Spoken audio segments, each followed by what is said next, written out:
তো আজকে আপনার যে ব্রেস্ট ইমপ্ল্যান্টের যে অপারেশন আছে, তো আপনি বলছেন কি আপনাকে মানে কিভাবে অজ্ঞান করা হবে, তাতে কোনো ভয় আছে কি না, আর অজ্ঞানে বাদে কি জ্ঞানটা ফিরবে, আর ব্যথাটা কতটা কি হবে, সেই আমাদের যে ডক্টরবাবু আছেন ডক্টর রাকেশ জেন, আমাদের সিনিয়র অ্যানেস্থেটিস্ট, ঠিক আছে, উনি আপনাকে বুঝিয়ে দেবেন কেন কি যা ব্যথা হওয়ার কথা ছিল সেটা আপনার এখানে যে চ্যানেল লাগানো হয়েছে সেই মধ্যে যা হয়েছে হয়ে গেছে, বুঝতে পেরেছেন।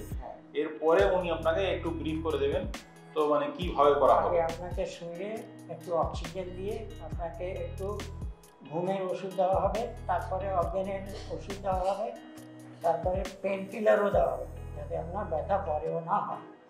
বেসিক্যালি অ্যানেস্থেসিয়া হচ্ছে একটা ডিপ স্লিপ, আর তার মধ্যে হচ্ছে অ্যানালজেসিয়া, মানে কি কোনো ব্যথা যাতে না হয়।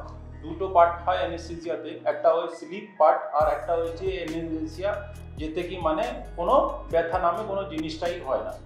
আপনাকে শুয়ে দেওয়ার বাদে যে ইঞ্জেকশন এখান থেকেই পুশ হবে, যা কিছু যাবে এখান থেকে, আর কোনো আপনাকে ইঞ্জেকশন এক্সট্রা করে দেওয়া হচ্ছে না, বুঝতে পেরেছেন। বাস নিঃশ্বাসের মধ্যে একটা যে মানে নিঃশ্বাসটা আপনার কন্ট্রোল করার জন্য একটা টিউব দেওয়া হয়, সেটা এই মানে অক্সিজেনের পাইপের মাধ্যমে এটা যুক্ত থাকে, বুঝতে পেরেছেন। অজ্ঞান ফেরার আগে আপনাকে ওই ঘুমটা ভেঙে দেওয়া হয়, ওই তার মধ্যে মডার্ন ওষুধ আছে, সব কিছু সব একদম সেফ মেডিসিন, কোনো চিন্তা নেই। আজকে আপনি বাড়ি যেতে পারবেন, ঠিক আছে।